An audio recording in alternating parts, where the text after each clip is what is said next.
say, uh, your introduction could be one or two or maybe even be paragraphs, but nonetheless, you should always have a hook which catches the reader's attention. You can do this in a number of ways. One might be a short story, a startling statistic, a notable quote, and there's other hooks you could include as well. Make sure you do some background information next. Make sure you introduce the topic. It could be the text that you're going to be discussing, and then give some historical or modern day information about the topic. Consider mentioning related topics that could have been discussed. And then the thesis, which is one statement that says what your paper is about. Typically, it references each of the body paragraphs, even if the topic, let me put it this way, let's refer to each of your body topics as prongs. Each of those body topics would be mentioned in that thesis statement. And when you go to discuss one prong, it could be one or two or three paragraphs. But nonetheless, you should always have a topic sentence that refers back to that prong. So it indicates what this paragraph or paragraphs will be about. It should reflect one prong of your thesis statement.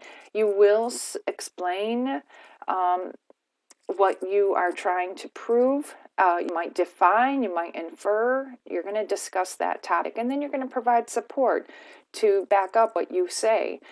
We want your own ideas in here. That's what this paper is all about. Your name is at the tippy top of the paper.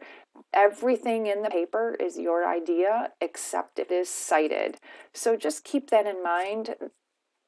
The support in the form of direct quotes, summaries, or paraphrase is to help support how you feel and about the topic. Make sure you always have a concluding sentence, and in that first body paragraph, you can provide a transition and help the reader move into smoothly the next topic. The next topic, again, could be any number of paragraphs. Again, that topic sentence should refer back up to the prong in your thesis statement. Again, you're going to define, discuss, infer, have your own ideas, direct quotes, summaries, paraphrases, and then again conclude those paragraphs and move into the next topic. Most likely, if you have more than one body paragraph about one prong in your thesis statement, for each paragraph, you're going to have a topic sentence that pertains to just the content in that paragraph.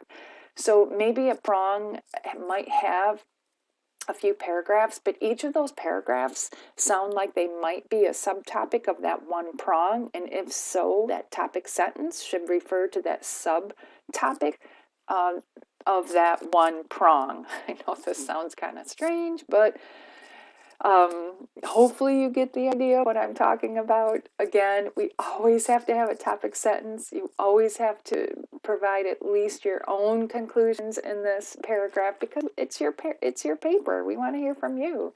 And then support in the form of direct quotes, summaries, or paraphrases. Finally, in the concluding paragraph or paragraphs, restate that thesis, but not, of course, word for word. Sprinkle in points made in the body paragraphs, and then call to action. What do you want the reader to remember? What do you want them to do? What do you want them to think or even consider moving forward? I hope this was helpful.